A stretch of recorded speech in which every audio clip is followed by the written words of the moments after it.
Bonjour, mesdames et messieurs. Je suis tout à fait ravi de vous retrouver dans cette nouvelle édition dans votre émission semi-hebdomadaire L'Égypte à nous, votre fenêtre sur le monde égyptien, votre fenêtre sur les grands événements qui ont touché la scène égyptienne, que ce soit sur ou dans le domaine de la politique, de l'économie ou même de tourisme. En fait, nous allons commencer tout de suite cette nouvelle plongée dans le monde égyptien par les activités présidentielles. Et à partir de Glasgow, nous trouvons que le président Abdel Fattah al-Sisi a fait bien sûr des activités très intenses, toujours en marge de ce sommet de COP 26 sur le climat. On a rappelé que le président Abdel Fattah al-Sisi a regagné le Caire après avoir participé à ce sommet. Avant de son départ, le chef de l'État a rencontré le Dr Jackie Taylor, le chef du Collège royal des médecins et des chirurgiens. Il s'est également entretenu avec le Premier ministre britannique Boris Johnson. Randa Ahmad et Salam Marabi vont vous présenter plus d'informations.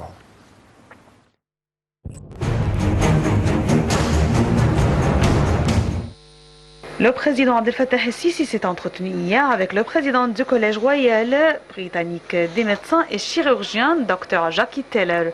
Le porte-parole de la présidence de la République, l'ambassadeur Bassem Radji, a déclaré que le président du Collège royal britannique a exprimé la fierté du collège d'avoir récemment signé un protocole de coopération avec le ministère égyptien de l'enseignement supérieur et de la recherche scientifique afin de renforcer les efforts du Collège royal en soutenant l'éducation, la formation et l'évaluation professionnelle dans le secteur médical en Égypte, aidant ainsi à suivre les normes les plus élevées en matière de soins de santé.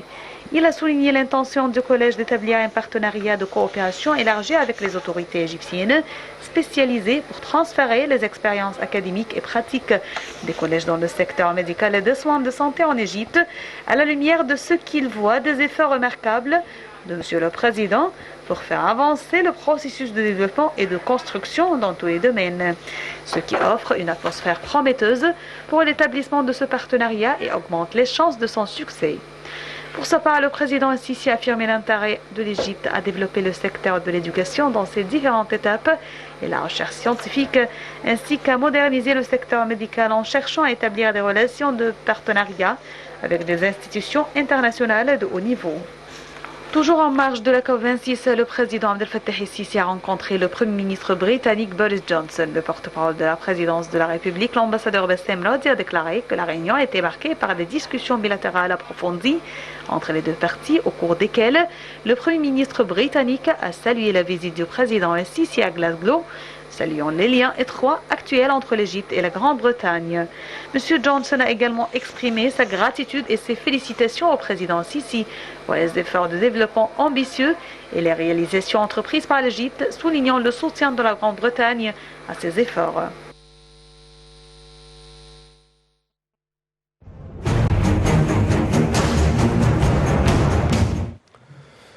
D'autre part, le président Abdel Fattah al-Sisi a rencontré le président du RDC de Congo, Félix Tshisekedi, président de la République démocratique de Congo en marge du sommet des Nations Unies sur le climat à Glasgow. Le porte-parole de la présidence de la République a indiqué que les deux présidents avaient exprimé leur satisfaction du niveau distingué de relations bilatérales entre les deux pays frères, que ce soit au niveau de la coordination de la concertation politique ou même au niveau de la coopération économique qui a récemment connu un essor sans précédent dans l'histoire des relations bilatérales. Le président congolais a également remercié le président Sisi pour le soutien continu de l'Égypte à son pays, à cette étape importante de son histoire, qui représente un modèle de coopération, de coordination et de soutien entre les pays africains.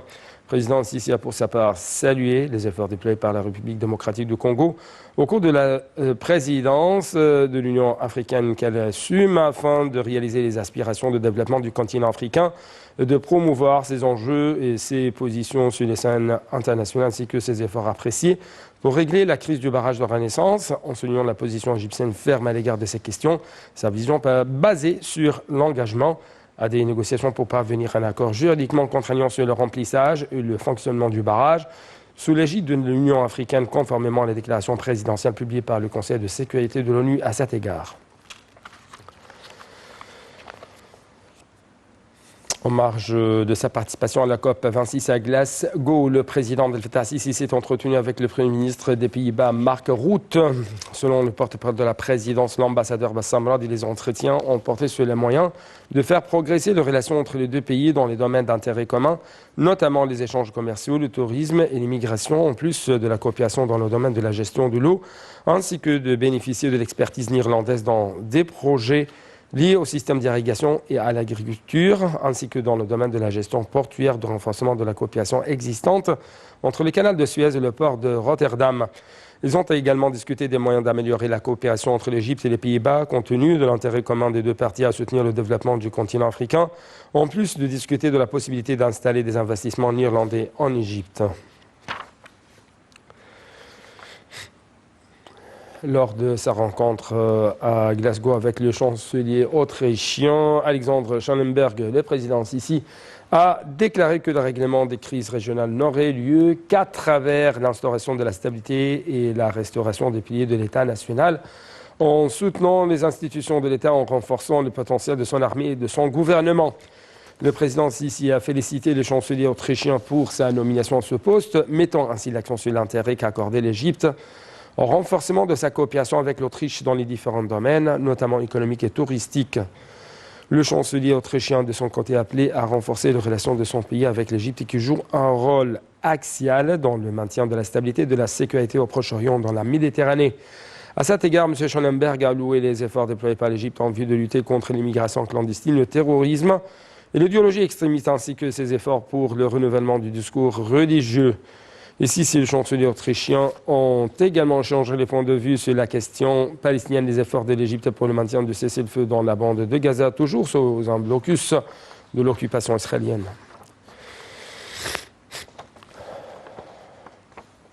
A rappelé que le président Abdel Fattah el-Sisi a souligné l'engagement de l'Égypte à contrer l'ampleur des défis auxquels sont confrontés les pays en développement, et ça au cours des activités de la 26e édition de la COP26 qui a été lancée à Glasgow en Écosse. Donc, vous pouvez avoir plus d'explications à partir de ce reportage signé Salam Marabi.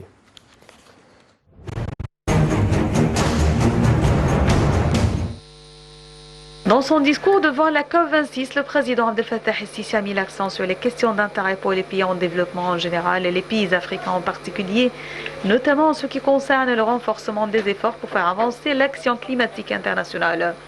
El-Sisi a mis l'accent sur la nécessité pour les pays industrialisés de respecter leurs engagements dans le cadre de l'accord de Paris sur le climat. Il a affirmé que les pays africains sont les pays les plus affectés par le réchauffement climatique.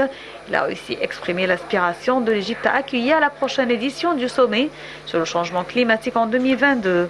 Le président Sisi a déclaré que l'Égypte a commencé de prendre des mesures sérieuses pour mettre en œuvre un modèle de développement durable avec le changement climatique et l'adaptation visant à atteindre le taux de projet vert financé par le gouvernement à 50% d'ici 2025 et 100% d'ici 2030.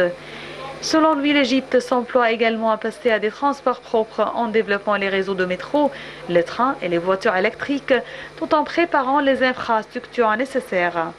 En plus de la création des villes intelligentes et durables, l'Égypte met également en œuvre des projets pour rationaliser les utilisations de l'eau, ainsi que le revêtement des canaux et la gestion intégrée des zones côtières.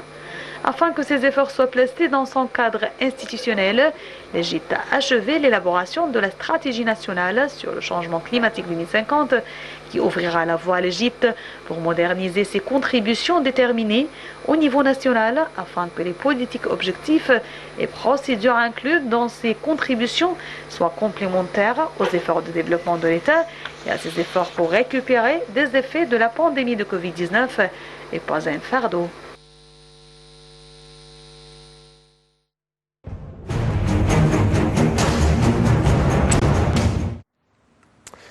Donc, une toute petite pause. Après ça, on va être ensemble dans une tournée dans le monde de l'économie pour savoir tout ce qui est nouveau.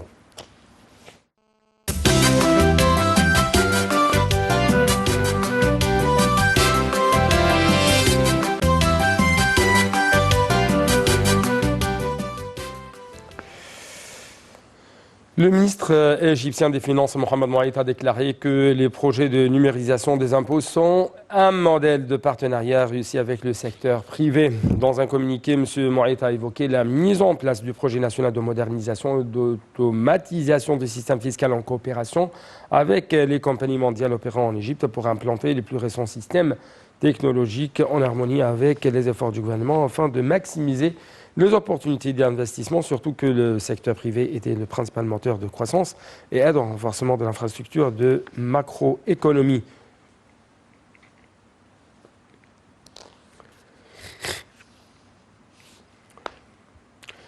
La ministre égyptienne de la coopération internationale, Rania Al-Mashat, a annoncé que l'Égypte et les États-Unis, représentés par l'USAID, avait signé cet accord de don d'une valeur de 125 millions de dollars dans le cadre du programme conjoint des relations économiques bilatérales dans le but de renforcer les efforts de coopération pour le développement et de soutenir la mise en œuvre de la vision de développement de l'État dans les divers domaines. Ces accords s'inscrivent dans le cadre de relations stratégiques qui s'étendent durant plusieurs décennies entre l'Égypte et les États-Unis, ainsi que la lumière du rôle joué par le ministère de la Coopération internationale pour gérer et développer les relations économiques entre l'Égypte et ses partenaires de développement multilatéraux et bilatéraux afin de relancer les efforts du pays visant à réaliser sa vision de développement conformément aux objectifs de l'ONU pour le développement durable.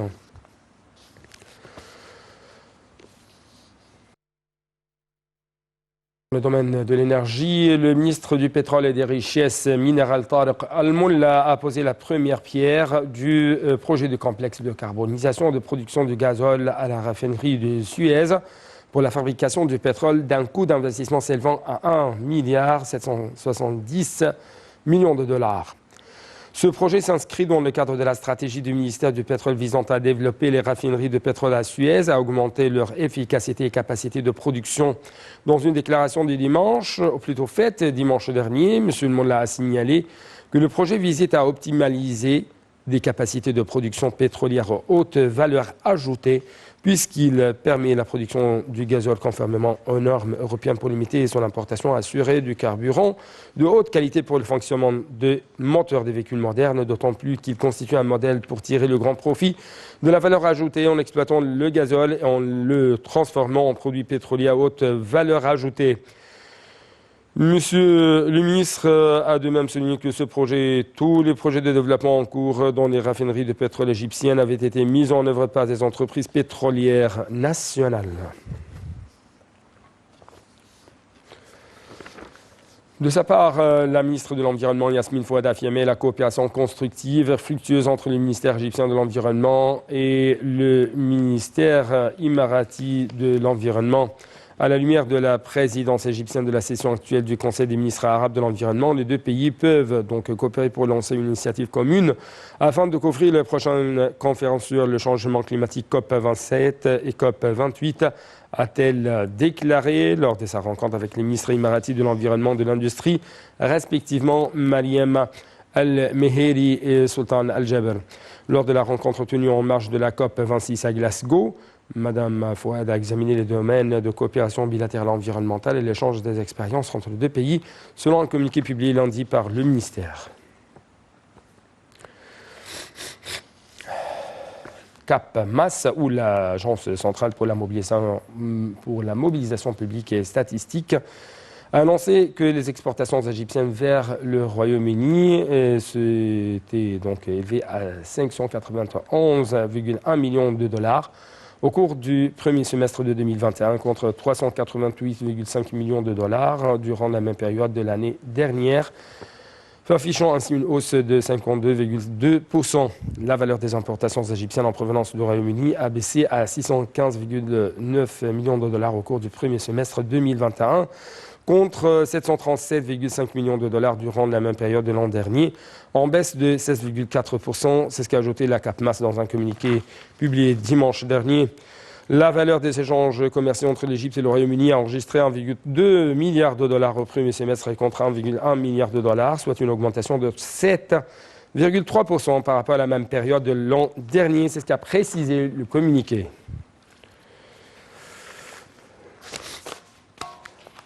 Donc, c'était tout donc, pour cette tournée dans le monde de l'économie. Il nous reste une seule plongée, une dernière plongée dans le monde du tourisme, mais justement après cette petite pause.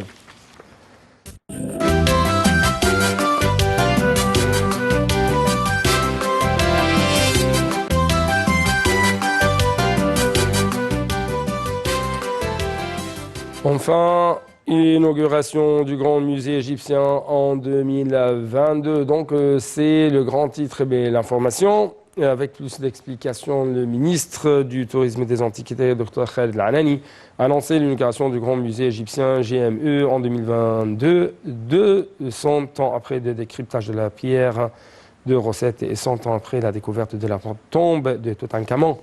Les travailleurs dans le Grand Musée égyptien font un grand effort, c'est ce qu'a indiqué le docteur Al-Anani, ajoutant qu'il y avait un grand défi à accomplir.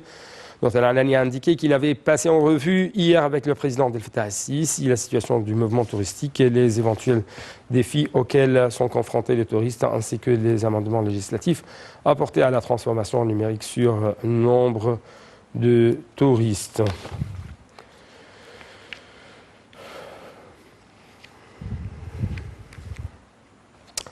L'Expo d'Dubaï de 2020 est la première exposition universelle à se tenir au Moyen-Orient. Elle a ouvert ses portes avec une année de retard due à la pandémie de Covid-19. Une grande messe est célébrée depuis plusieurs siècles et qui suscite toujours l'enthousiasme des pays participants. Donc, à cet égard, on trouve que pendant cette Expo 2020 de Dubaï, il y avait un grand afflux au pavillon égyptien. Salman Marabi va être en votre compagnie dans cette tournée dans l'Expo Dubaï de 2020.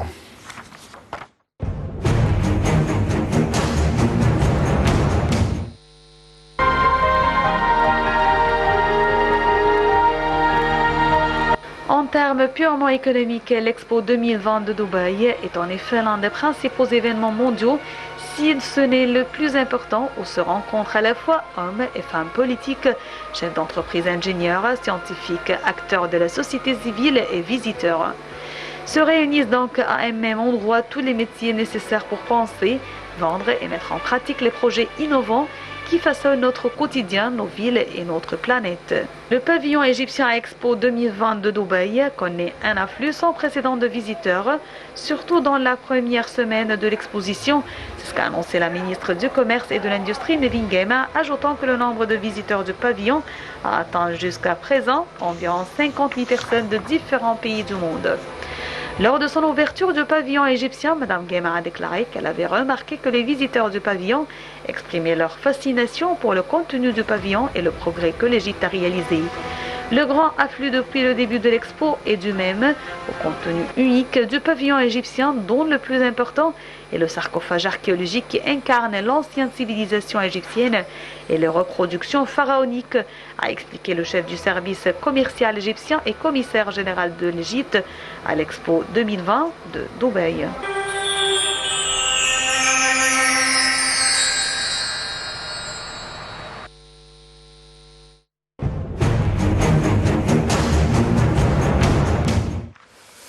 Une dernière nouvelle avant de vous quitter. Le ministre de l'Aviation civile, Mohamed Manar, a effectué une visite d'inspection à l'aéroport international d'Assouan. C'était pour vérifier la régularité du travail à l'aéroport qui connaîtra une intensité opérationnelle dans la prochaine période, vu l'importance historique de cette ville, une des plus importantes destinations touristiques au monde. Le ministre a félicité les travailleurs pour le renouvellement de la licence de l'aéroport par l'autorité de l'aviation civile après avoir rempli les exigences et les normes de l'Organisation de l'aviation civile internationale, OACI, ainsi que les législations locales liées à la sûreté aéroportuaire.